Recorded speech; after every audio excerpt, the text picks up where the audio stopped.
इस लेक्चर में हम HACB सिद्धांत के अनुप्रयोग के बारे में पढ़ेंगे, एप्लीकेशंस ऑफ HACB प्रिंसिपल।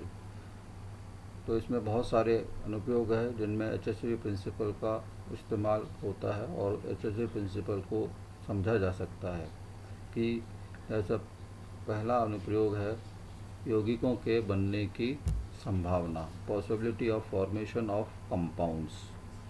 तो बहुत सारी अभिक्रियाएं हैं जिसमें हम अध्ययन करके बता सकते हैं कि यह अभिक्रिया संपन्न होगी कि नहीं होगी और यह इच्छित उत्पाद प्राप्त होगा कि नहीं होगा। जैसे लिथियम आयोडाइड सीजियम फ्लोराइड की अभिक्रिया कराएंगे तो लिथियम फ्लोराइड और सीजियम आयोडाइड बनेगा कि नहीं बनेगा। यहाँ पर यह अभिक्रिया आसानी से संपन्न हो जाती है। यह HACB प्रिंसिपल के आधार पर बता सकते हैं।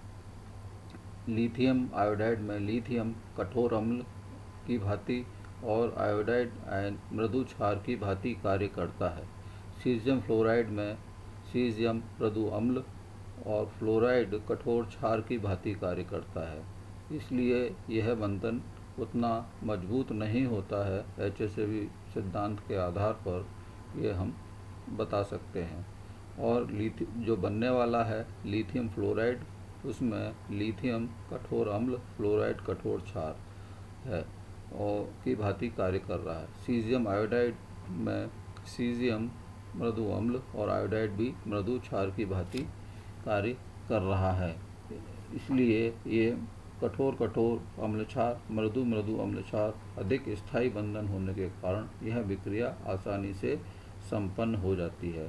हालांकि सीजियम फ्लोराइड में विद्युतीयताओं का अंतर काफ़ी अधिक होने के कारण यहाँ आयनिक बंधन को प्रदर्शित करता है, क्योंकि सीजियम धन विद्युतीय है, जैसा कि हम पहले भी पढ़ चुके हैं। इसलिए लेकिन यहाँ पर HACB प्रिंसिपल जो है वह अप्लाई होता है, जिसकी वजह से यह विक्रिया अग्र दिशा में आसानी से संपन्न हो जाती है। इसी तरीके से हम मरकरी फ्लोराइड और बेरिलियम आयोडाइड के अभिक्रियाओं का अध्ययन करेंगे। तो यहाँ पे हम देखते हैं कि मरकरी फ्लोराइड में मरकरी आयन जो है वह मृदु अम्ल की भांति कार्य करता है और फ्लोराइड जो है वो कठोर क्षार है। इसी तरीके से बेरिलियम में आयोडाइड में बेरिलियम कठोर अम्ल व आयोडाइड आयन जो है मृदु क्षार कई तरीके से कार्य करता है और यह एक प्रकार का दुर्बल बंधन होता है। इसी तरीके से जो इसका निर्माण हो रहा है उसमें मरकरी आयोडाइड और बेरिलियम फ्लोराइड का निर्माण हो रहा है। मरकरी जो है मृदु अम्ल है और आयोडाइड जो है मृदु क्षार है और बेरिलियम फ्लोराइड में बेरिलियम कठोर अम्ल और फ्लोराइड जो है वह कठोर क्षार है। तो इस तरीके से यह विक्रिया आसानी से संपन्न हो रही है, क्योंकि जो बनने वाले आयन हैं वह HACB प्रिंसिपल के हिसाब से नियम के सिद्धांत के अनुसार प्रबल बंधन बनाते हैं, क्योंकि मृदु और कठोर अम्ल क्षार प्रकार की बंधनों का निर्माण हो रहा है, जो कि HACB प्रिंसिपल के नियम के अनुसार अधिक स्थायी मजबूत बंधन है। इसी तरीके से प्रकृति में बहुत सारे खनिज जो है वह प्राप्त होते हैं। तो इनका occurrence of mineral in nature, तो प्रकृति में मिलने वाले खनिज जो है वो आसानी से वो ऑक्साइड सल्फाइड कार्बोनेट के रूप में आसानी से प्राप्त होते हैं। तो यह जो मृदु अम्ल है आयन है वह मृदु क्षार जो है, जैसे कार्बोनेट कठोर क्षार है, वह कठोर अम्ल के साथ अधिक आसानी से अभिक्रिया करते हैं। इसलिए बहुत सारे यौगिक जो है मृदु, जैसे copper ion silver ion mercury ion जो है वो मृदु अम्ल की भांति कार्य करते हैं, जैसा हमने पहले अध्ययन किया है। तो यह मृदु क्षार जो है सल्फाइड आयनों से अधिक आसानी से संयुक्त होकर सल्फाइड के रूप में प्रकृति में पाए जाते हैं। और ऑक्साइड जैसे कठोर क्षार जो है वह कठोर अम्लों के साथ अभिक्रिया करके, जैसे एल्यूमिनियम जो है वो एल्यूमिना के रूप में पाया जाता है और कैल्शियम और मैग्नीशियम के कार्बोनेट्स के रूप में पाया जाता है। तो ये कठोर अम्ल क्षार प्रकार के से जो है स्थायी बंधन का निर्माण कर रहे हैं। इसी तरीके से निकेल और लेड और कॉपर आयन जो है वो सीमावर्ती अम्ल की भांति होते हैं। तो यह दोनों ही प्रकार के सल्फाइड और ऑक्साइड मृदु और कठोर क्षारों के साथ अभिकृत होकर सल्फाइड और कार्बोनेट और ऑक्साइड के फॉर्म में अधिक आसानी से प्राप्त होते हैं, क्योंकि कार्बोनेट भी एक तरीके से कठोर प्रकार का क्षार है, क्योंकि यहाँ पर 3 ऑक्सीजन जो है कार्बन से जुड़े हुए हैं, इसलिए इसकी कठोरता में वृद्धि हो जाती है। इसी तरीके से अगला है संकुल यौगिकों का स्थायित्व, स्टेबिलिटी ऑफ कॉम्प्लेक्स कंपाउंड्स। तो जो भी रासायनिक अभिक्रिया हैं जिसमें कि कॉम्प्लेक्स का निर्माण हो रहा हो, संकुल यौगिकों का निर्माण हो रहा हो, तो इनमें जो स्थायी संकुल यौगिक हैं वह अम्ल क्षार सिद्धांत के आधार पर समझाए जा सकते हैं। उनके स्थायित्व की व्याख्या की जा सकती है और तुलनात्मक अध्ययन भी किया जा सकता है कि वह अपेक्षाकृत क्यों अधिक आसानी से अभिकृत हो रहा है। जैसे यहाँ पर उदाहरण के लिए देखें तो मरकरी, सिल्वर आयन और आयोडाइड आयन जो है मृदु अम्ल और मृदु क्षार की भांति कार्य कर रहे हैं। सिल्वर आयन मृदु अम्ल है और आयोडाइड आयन जो है मृदु क्षार है। तो यह एक स्थायी संकुल सिल्वर आयोडाइड का कॉम्प्लेक्स बना रहे हैं। यदि दूसरी अभिक्रिया देखें सिल्वर आयन और फ्लोराइड आयन की, तो सिल्वर का फ्लोराइड कॉम्प्लेक्स बन रहा है जो कि अस्थायी संकुल है। ऐसा मृदु अम्ल और कठोर क्षार की अभिक्रिया के कारण हो रहा है। तो HCB प्रिंसिपल के आधार पर यह बंधन उतना स्थायी नहीं है जितना कि सिल्वर आयोडाइड के बीच में होगा, क्योंकि यह मृदु और अम्ल और मृदु क्षार प्रकार की अभिक्रिया के कारण स्थायी बंध का निर्माण कर रहे हैं। इसी तरीके से कोबाल्ट +3 और फ्लोराइड के साथ अभिक्रिया कराएं तो कोबाल्ट का कोबाल्टेट जो है वो कॉम्प्लेक्स बनता है, जो कि अधिक स्थायी है, क्योंकि कोबाल्ट +3 आवेश की मात्रा अधिक और आकार छोटा होने के कारण जो है कठोर अम्ल की भांति कार्य करता है, और फ्लोराइड आयन जो है वह कठोर क्षार की भांति कार्य करता है। इसलिए कठोर अम्ल क्षार प्रकार की अभिक्रिया के कारण यह अधिक स्थायी है। यदि तुलनात्मक रूप से कोबाल्ट +3 और आयोडाइड का साथ अभिक्रिया कराएं तो आयोडाइड यहाँ पर मृदु क्षार है और कोबाल्ट +3 कठोर अम्ल की भांति कार्य कर रहा है। इसलिए तुलनात्मक रूप से फ्लोराइड के कंपेरिजन में हेक्सोआयोडो कोबाल्टेट जो है कॉम्प्लेक्स वह कम स्थायी होगा।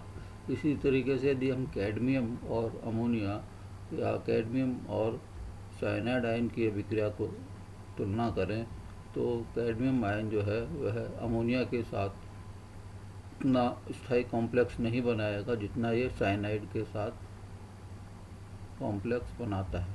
तो टेट्रासाइनो कैडमियम कॉम्प्लेक्स जो है वो अधिक स्थायी है, संकुल है, और टेट्रा अमोनियम कैडमियम का जो कॉम्प्लेक्स है वह कम स्थायी होता है, क्योंकि साइनाइड जो है वह मृदु क्षार है, जबकि कैडमियम +2 आयन जो है वह मृदु अम्ल है। तो यहाँ पर जो अभिक्रिया हो रही है मृदु अम्ल और मृदु क्षार की अधिक आसानी से संपन्न होती है, क्योंकि ये एक स्थायी कॉम्प्लेक्स बना रहा है।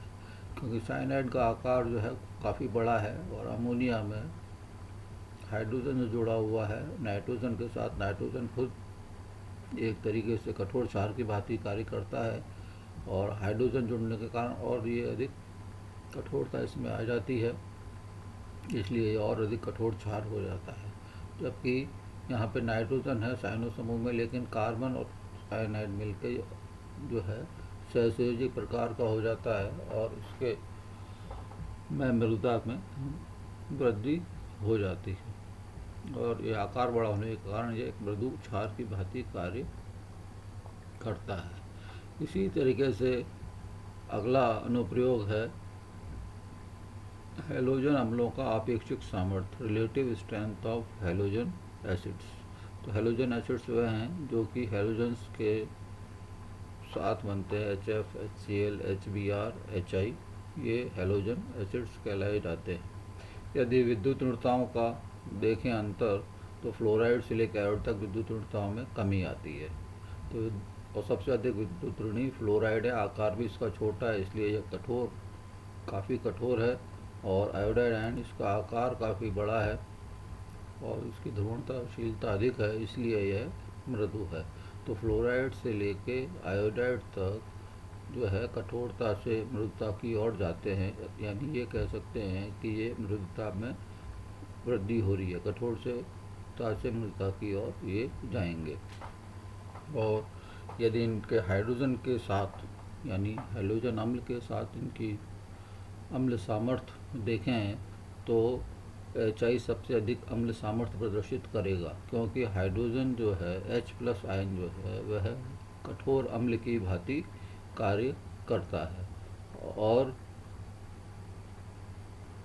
फ्लोराइड भी यहाँ पर कठोर क्षार की भांति है, इसलिए यह बंधन HF में अधिक स्थायी हो जाता है और ये इतना आसानी से नहीं टूटेगा। जबकि H और I में देखें, HI अम्ल में देखें तो आयोडाइड आयन का आकार काफ़ी बड़ा है और H+ का छोटा है, तो यह उतना प्रबल या उतना अधिक मजबूत स्थायी बंधन नहीं बनाएगा जितना HF बनाता है, इसलिए यह आसानी से टूट जाएगा HI और यह अधिक मात्रा में H+ आयन देगा और इसकी बंध सामर्थ्य बढ़ जाएगी। तो HF से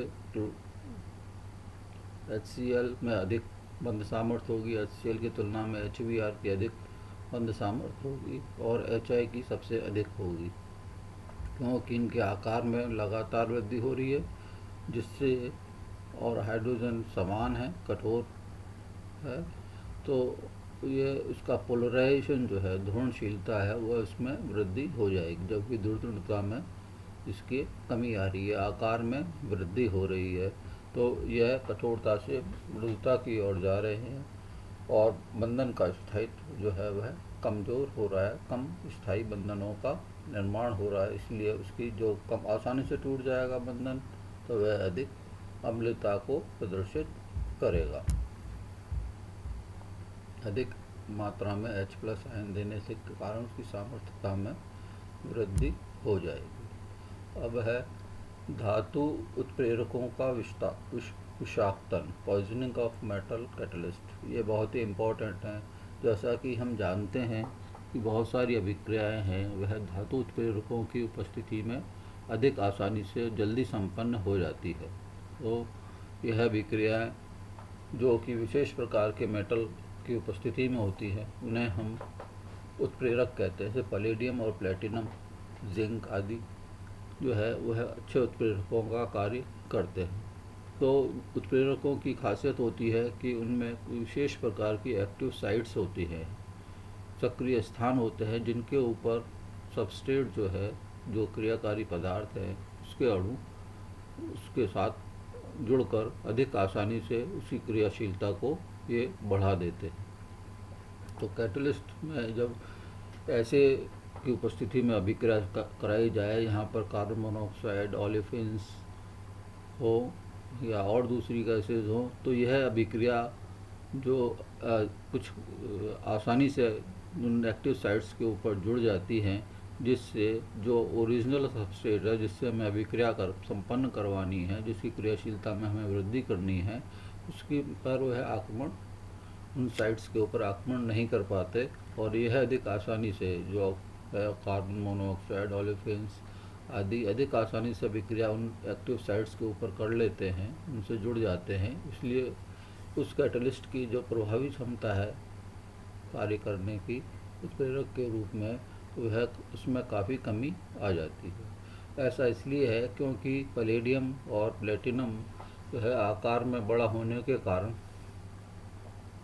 मृदु हो जाता है और कार्बन मोनोऑक्साइड और ओलिफिन्स जो है ये भी आकार में बड़ा होने के कारण एक मृदु क्षार की भांति कार्य करते हैं। तो मृदु अम्ल और मृदु क्षार मिलकर अधिक आसानी से स्थायी बंधन का निर्माण कर लेते हैं, जो कि अन्य दूसरे जो सबस्ट्रेट हैं उसकी तुलना में वह अधिक स्थायी होने के कारण पहले आक्रमण करके जुड़ जाता है और उसकी उत्प्रेरक की क्षमता को में कमी लाता है। इसलिए इसे विषाक्तन कहा जाता है, पॉइजनिंग ऑफ मेटल कैटलिस्ट कहा जाता है, क्योंकि इसकी क्रियाशीलता में इन मृदु क्षारों ने कमी ला दी है। HSV सिद्धांत के अनुसार जो है विषमांगी उत्प्रेरण में मृदु धातु अम्ल व मृदु क्षारों का अवशोषण होता है। अवशोषण से मतलब है एब्जॉर्प्शन। तो ये एब्जॉर्ब कर लेते हैं जो वायुमंडल की गैसेज हैं उनको, और उसके साथ हेट्रोजीनियस उत्प्रेरण का मतलब जिसमें दो से अधिक फेजेज हों, ठोस और द्रव या गैसेज, ठोस और गैस। तो यहाँ पर सामान्यतः गैसें जो होती है वायुमंडल की, वो यदि इनर्ट मीडियम नहीं है, अक्रिय गैसें नहीं है, तो वह आसानी से जुड़कर इसकी क्रियाशीलता में कमी कर सकती है। तो यह अभिक्रिया के दौरान सावधानी बरती जाती है कि अभिक्रिया हमें अक्रिय गैसों की उपस्थिति में करवानी है कि नहीं करवानी है। यदि उस कैटलिस्ट की क्रियाशीलता बहुत ज़्यादा है इन गैसों के प्रति, तो हमें अभिक्रिया को संपन्न कराने के लिए अक्रिय माध्यम या निर्वात में यह अभिक्रिया संपन्न कराई जाती है। अब है HSV सिद्धांतों के आधार पर विलयता का भी हम अंदाज़ा लगा सकते हैं। कठोर विलय जो पदार्थ है वह कठोर विलायकों में अधिक आसानी से विलयशील हो जाते हैं। जैसे अमोनिया एक कठोर क्षार की भांति कार्य करता है, H2O यह भी एक कठोर क्षार की भांति कार्य करता है, या इन्हें हम कठोर विलायक भी कह सकते हैं। जबकि कार्बन डाइसल्फाइड ईथर जो है वह मृदु क्षार आकार बड़ा होने के कारण और कार्बनिक समूह जुड़ाव होने के कारण यह एक मृदु विलायक की भांति कार्य करते हैं। इसलिए मृदु जो पदार्थ हैं वह मृदु विलायकों में घुल जाते हैं, और जो कठोर पदार्थ विलय पदार्थ हैं वो कठोर विलायकों में आसानी से घुल जाते हैं। तो अमोनिया और H2O की विलयता अन्य के तुलना में यदि किसी की अधिक है तो इसका मतलब कि वह कठोर विलय पदार्थ है, और यदि किसी की विलयता कार्बन डाइसल्फाइड और ईथर में अधिक है अन्य के विलायकों की तुलना में, तो इसका मतलब है कि वह मृदु विलय पदार्थ है। इसी सिद्धांत के आधार पर नाभिक स्नेही प्रतिस्थापन अभिक्रियाओं में SN1 व SN2 जो क्रिया विधि है उसके वेग में और उसके उत्पादों की प्रकृति को भी समझाया जा सकता है। तो कोई उत्पाद नाभिक स्नेही अभिक्रिया में SN1 के आधार पर बनेगा कि SN2 अभिक्रिया वहाँ संपन्न होगी, तो यह उसका अंदाज़ा हम जो है कठोरता और मृदुता के आधार पर भी बता सकते हैं। या जो नाभिक स्नेही अभिक्रियाओं की को प्रदर्शित करने वाले कंपाउंड्स हैं या समूह हैं, वह कौन सा अधिक SN1 प्रकार का देगा, तुलनात्मक यदि उनका अध्ययन करें, कौन सा अधिक SN2 प्रकार की अभिक्रिया देगा, तो इसका अध्ययन भी हम कर सकते हैं। इसी तरीके से अगला अनुप्रयोग है उभय दंतुक लिगेंडों के साथ बनने वाले संकुलों का स्थायित्व, stability of complex formed with एम्बीडेंटेड ligands. पहले तो यह है कि उभय दंतुक लिगेंड क्या होते हैं। ऐसे लिगेंड्स जिनमें कि दो केंद्र होते हैं, एक से अधिक केंद्र हो, उनको उभय दंतुक या एम्फीडेंटेड लिगेंड कहा जाता है। जैसे थायोसाइनाइड जिसमें एक केंद्र सल्फर है, दूसरा केंद्र नाइट्रोजन है, दोनों ही अभिक्रिया करने में सक्षम है। तो कौन सा हिस्सा किसी अम्ल के साथ जुड़ेगा, क्योंकि ये क्षार की भांति कार्य करेगा स्वयं तो, लेकिन दूसरा जब किसी अम्ल से जुड़ेगा तो यह उस अम्ल में कौन से हिस्से से जुड़ेगा। यदि वह कठोर अम्ल है तो वह नाइट्रोजन वाले हिस्से से जुड़ेगा, यदि वह क्रिया करने वाला कठोर अम्ल ना होकर मृदु अम्ल है तो वह सल्फर वाले हिस्से से जुड़ेगा। तो जो ऐसे लिगेंड जिनमें एक से अधिक जगह से जुड़ने की क्षमता है, एक ही लिगेंड में एक ऐसे स्थान मौजूद हैं, तो वहाँ पर जो अम्ल किस प्रकार का है, वह कठोर प्रकार का है कि मृदु प्रकार का है, उसी के हिसाब से यहाँ पर यह जुड़ेगा। तो यहाँ पर एक हम उदाहरण के आधार पर समझ सकते हैं कि यह कोबाल्ट की अभिक्रिया में यदि कराएं थायोसाइनाइड आयन से तो यह नाइट्रोजन वाले हिस्से से जुड़ेगा, क्योंकि कोबाल्ट +2 जो है वह कठोर अम्ल की भांति कार्य करता है। और यदि पैलेडियम आयन की अभिक्रिया कराई जाए पैलेडियम +2 की, तो वह सल्फर वाले हिस्से से जुड़ेगा, थायोसाइनाइड का कॉम्प्लेक्स बनेगा। तो यहाँ पर इसको थायोसाइनाइड और आइसोथायोसाइनाइड नाम दिए जाते हैं। यदि वह सल्फर वाले हिस्से से जुड़ रहा है तो वह थायोसाइनाइड है, और नाइट्रोजन वाले हिस्से से जुड़ रहा है तो वो आइसोथायोसाइनाइड कॉम्प्लेक्स उसको कहा जाता है। क्योंकि ये कठोर, यदि नाइट्रोजन वाला हिस्सा है तो वह कठोर अम्ल है, और क्षार भी वह कठोर वाला हिस्सा है, इसलिए कठोर अम्ल क्षार प्रकार की अभिक्रिया कोबाल्ट में अधिक प्रभावी होती है, जबकि पैलेडियम में मृदु अम्ल क्षार प्रकार की अभिक्रिया अधिक प्रभावी होती है, और इसलिए यह सल्फर वाले हिस्से से जुड़ जाता है और स्थायी बंधन का निर्माण करता है।